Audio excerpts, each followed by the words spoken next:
Hello everyone, I am Amin Jamal. I will be taking up daily current affairs and related information that is relevant from our prelims perspective. So let us start. Disaster Management Act was recently in news, and you can see here a lot of the Hindu newspaper articles were there related to this act. So let us now see what is relevant from our prelims perspective. We'll briefly see the disaster management evolution in India. There was a high powered committee constituted in 1999 related to it. Then there was a national committee in 2001 after the Gujarat earthquake. A detailed chapter was dedicated to disaster management in the 10th 5-year plan document. There was a tsunami in 2004 that was very devastating, and after that, in 2005, the Government of India enacted the Disaster Management Act. The nodal authority here is National Disaster Management Authority. Prime Minister is the ex officio chairman, and there are 9 members who are nominated by the Prime Minister, and one among them is also selected to become the vice chairperson. So there's National Executive Committee. This committee is there to assess the NDMA and take up the execution part. National plan is approved by National Disaster Management Authority. It also does a lot of other works like laying down policies on disaster management, approving plans of different ministries and departments, then laying down guidelines to be followed by the state and by the different ministries and department. Then it also does the coordination work. So we'll see the state level institution here, that is the State Disaster Management Authority. This is headed by the Chief Minister, and there are 9 members. And in this union territory where there is no assembly, Lieutenant Governor or Administrator will be heading the SDMA. There will be State Executive Committee to assess the SDMA. Also at the district level, there are District Disaster Management Authority. This is under section 25 of the Disaster Management Act. This will be in every district, and district magistrate will work as the chairperson. Also, the elected representative of the local authorities, they will also work as the co-chairperson here. Now, it was in news recently that district authorities they have invoked the power under this act. So, in section 33 and 34, power is given to the district administration under this act, and that was invoked by various district authorities, especially in Maharashtra. Also, there was a delegation of power to the Ministry of Health and Family Welfare. Normally, the power is exercised by the Home Secretary, being the chairman of the National Executive Committee. This is under Section 10 of this Act. So, this was delegated to the Ministry of Health and Family Welfare. So, institutional mechanism, we have seen NDMA, SDMA, DDMA, executive committee at state level and at national level. Then there is National Disaster Response Force. This is a force under this act that will tackle the situation and that will tackle the response to the disaster. Then there are financial arrangements like National Disaster Response Fund, State Disaster Response Fund, and District Disaster Response Fund. There are different various other funds at the state and district level. Then there is grants from the central government for capacity building, and for human resource aspect there is National Institute of Disaster Management. Moving to the next news, in PIB there was an article about the Petersburg Climate Dialogue. So let us see how this is relevant for our prelims and what all is relevant here. Petersburg Climate Dialogue. This was hosted by Germany, and since the failure of Copenhagen Summit in 2009, Germany is hosting this dialogue. So since 2010, Germany is hosting it. This was the 11th session of this dialogue, and it was co-chaired by UK. Over 30 countries participated here, and they discussed about COVID-19 preparedness and also preparation for implementing the Paris Agreement. So Copenhagen Summit failed to give a deal, but a lot of things happened after that. Like in this summit only, Copenhagen Accord was there, under which the developed countries pledged 30 billion US dollar. Also in 2010, Green Climate Fund was established. In 2012, the second phase of Kyoto Protocol started after that, and in 2015, Paris Agreement was there. So what India's contribution was there in this dialogue? India expressed solidarity with the world as we all are combating with COVID-19 pandemic, and it emphasized on sustainable consumption pattern. It also suggested that climate technologies should be open for all, and it stressed on climate finance. It stressed that the developed country should pledge 1 trillion US dollar for that. It also highlighted its nationally determined contribution and temperature goals also. So we'll see something about Kyoto Protocol and Paris Agreement. So Kyoto Protocol was adopted in Kyoto, Japan in 1997, and it came into force in 2005. So there were two phases from 2005 to 2012, and phase 2 was from 2013 to 2020. So in phase 2, the target of reducing emission was at least by 18% by the industrialized country. Now the Paris Agreement 2015, the parties to this agreement, they decided to limit the rise in global warming to under 2 degrees Celsius over pre-industrial level by 2100. There were talk about nationally determined contributions and domestic mitigation measures, and this Paris Agreement will replace the Kyoto Protocol. So Kyoto Protocol is a binding agreement, and this is ending in 2020. So after that we need a new agreement. So this was about the Petersburg Climate Dialogue and about the UNFCCC summits and Kyoto and Protocol and Paris Agreement. In the Indian Express, there was a lot of news about the test for the COVID-19 and how does it work, and about pool testing and pool sampling. So let us see what is relevant from our prelims perspective. So we'll see the COVID-19 testing. There are three terms here: RT-PCR, paper-based strip test, and pool sampling. So what is RT-PCR? Reverse transcriptase polymerase chain reaction. This involves a very costly machinery, and this machine is operated by a skilled manpower also. So, and it also takes time to give results. So what happened in this? A viral RNA or viral genome is taken, that is converted into complementary DNA. Then that complementary DNA, through PCR technology, it is amplified, and then primers and probes are used, and lot of mathematical calculation is also there, and then it gives the result. It also shows how much exposure the patient has had of the virus. So this is a costly technique, and it takes a lot of time. So initially we were doing tests through this technology, but now we have much cheaper and less time consuming technology. So it is paper based strip test. So initial steps of the RT-PCR, and this is same.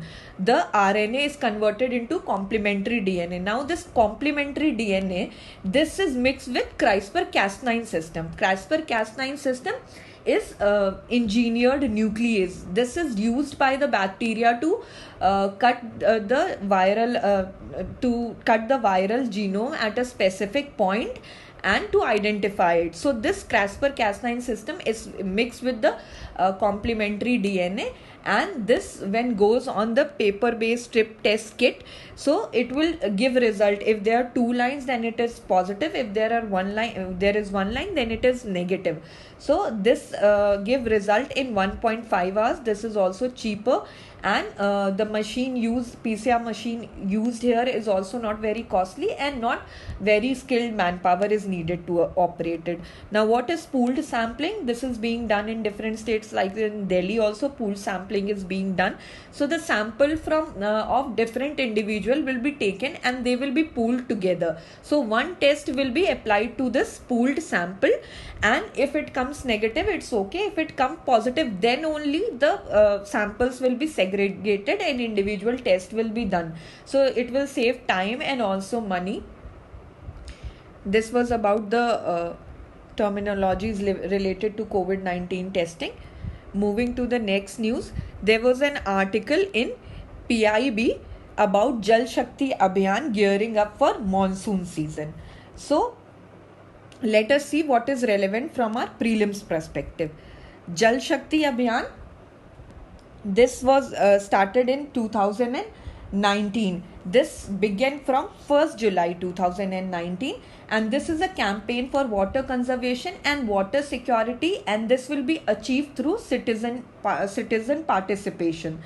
Now this is a collaborative effort, so all the ministries, department and various government will work together, and coordination will be overseen by Department of Drinking Water and Sanitation, that comes under the Jal Shakti Ministry. So water stress district will be focused, blocks and district.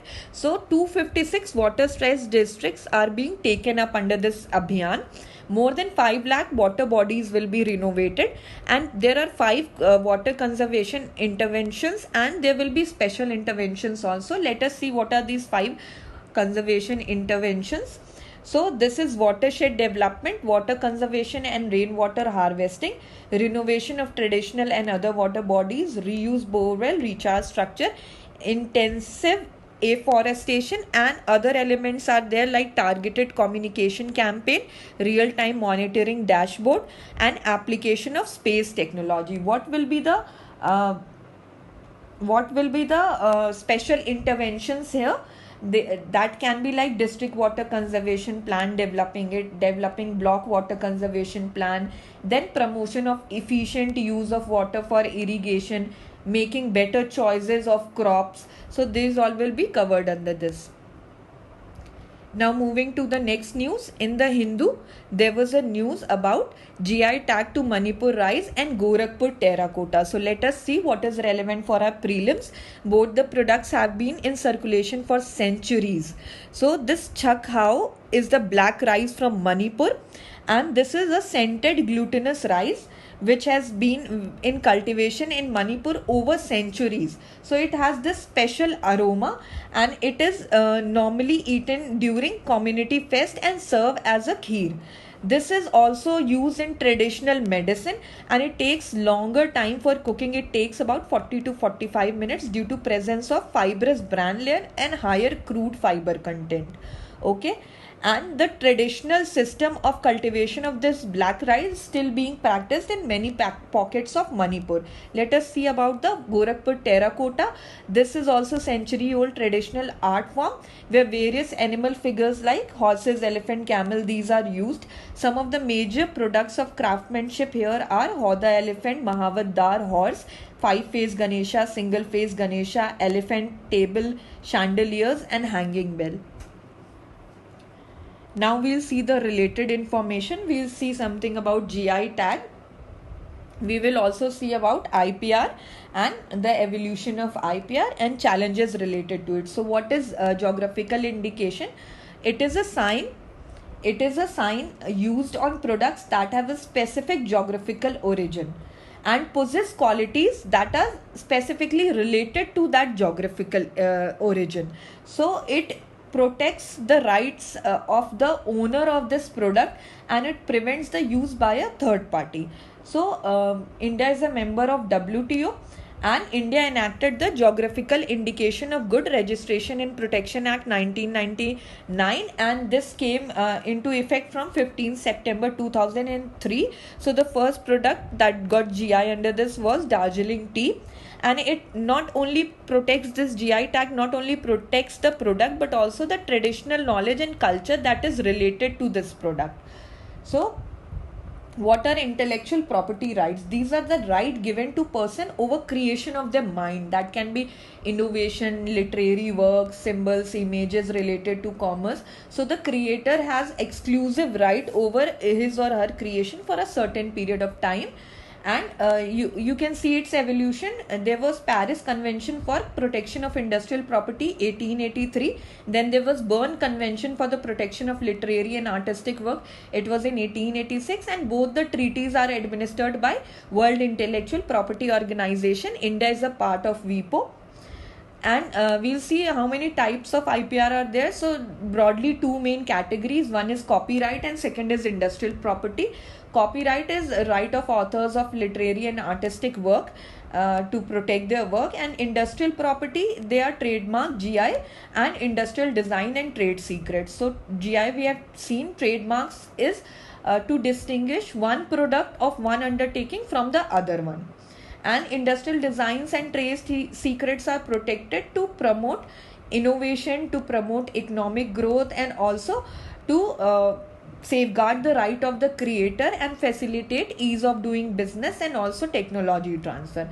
So India, being a member of WTO and complying with trade related aspects of intellectual property agreement, TRIPS agreement, India in 2016 had its national intellectual property right policy for the future development of IPR in the country, and Department of Industrial Policy and Promotion under the Ministry of Commerce. This is the nodal department, and Cell for IPR Promotion and Management, CPAM, that is under DIPP. This is the single point of reference for implementation of objective of our national IPR policy. So we have seen this, and what are the benefits of this IPR, national IPR policy? More patents are being registered, more GI tags are being registered. Then we have also improved our ranking in Global Innovation Index. Our ranking in 2019 was at 52nd place. So this ranking is issued by WIPO. Now moving to the MCQs, we have 5 MCQs today. Let us have a look. This is from previous year question. This first one is from previous year prelims. India enacted the Geographical Indication of Goods Act 1999 in order to comply with the obligation of, we know it's WTO, we have studied it here. Moving to the next question, match the following. खोला चिली गोवा, कोविलपट्टी कदालाई मिठाई आंध्र प्रदेश, छखाव मणिपुर, कदांगी सारी Karnataka. So this is about GI tag. We have to match the following. So खोला चिली Goa is correct. Chakhav, we have studied here that black rice of Manipur. So this is correct. Kadangi sari is not from Karnataka. This is wrong. And I want to talk about the second option because it was recently in news. Kovilpatti Kadalai Mithai. So this is a type of sweet made up from jaggery and peanut. And the water from a specific river is used in from Tamil Nadu. So this water that is used from this river, this enhances the taste, and the name of the river is Thamira Barani River. So the water enhances the taste, and that is how it got this GI tag. So this was also in news. This is from Tamil Nadu. So you can see option 1 and 3 are correct. So option B is correct. Moving to the next MCQ. Consider the following statement. The Kyoto Protocol was adopted in Kyoto, Japan in 1997. Yes, this is correct. India ratified Kyoto Protocol in 2005. India ratified this protocol in 2002. So this is not correct. USA ratified Kyoto Protocol in 2010. USA never ratified this Kyoto Protocol, and Canada withdrew in 2011. Canada withdrew officially from Kyoto Protocol, December 2011. Now Kyoto Protocol aimed to cut emission of greenhouse gases across developed world by 5% by 2012 compared with 1990 level. So this was the phase 1 commitment. In phase 2 this was 18%. So option 1 and option 4 here is correct. So the answer is 1 and 4 only, that is B. Moving to the next MCQ. Consider the following statement. NDMA is headed by the Prime Minister. The statement is correct. Chief of Integrated Defence Staff is also a member of NDMA. Now this is not correct. Chief of Integrated Defence Staff is the member of National Executive Committee. Okay. So this option is not correct. NDMA can constitute an advisory committee whose advice may be binding on the National Executive Committee. NDMA can constitute an advisory committee that will have experts with it, but their advice won't be binding on anyone. They will be only recommendations. So this statement is also correct. Incorrect. Election of vice chairman of NDMA takes place and PM oversees it. No, this is also incorrect because there is no election of vice chairperson. There are 9 nominated members, and among the nine only one is selected to be the chairman here. So the option D is correct here, one only. Moving to the next MCQ, consider the following statement. Ministry of Jal Shakti was formed on May 2019 to reduce the issues related to water scarcity in India. This is correct. Jal Shakti Abhiyan is a campaign to reduce interstate water dispute by bringing the parties together for mediation. This is wrong. We have seen that is for addressing the water crisis in the country, this Jal Shakti Abhiyan. So only one is the correct option here. So A is the correct option here. We have seen 5 topics that were in news. We have seen the related information, and we have seen 5 MCQs based on these current topics. That is all for today. Thank you very much.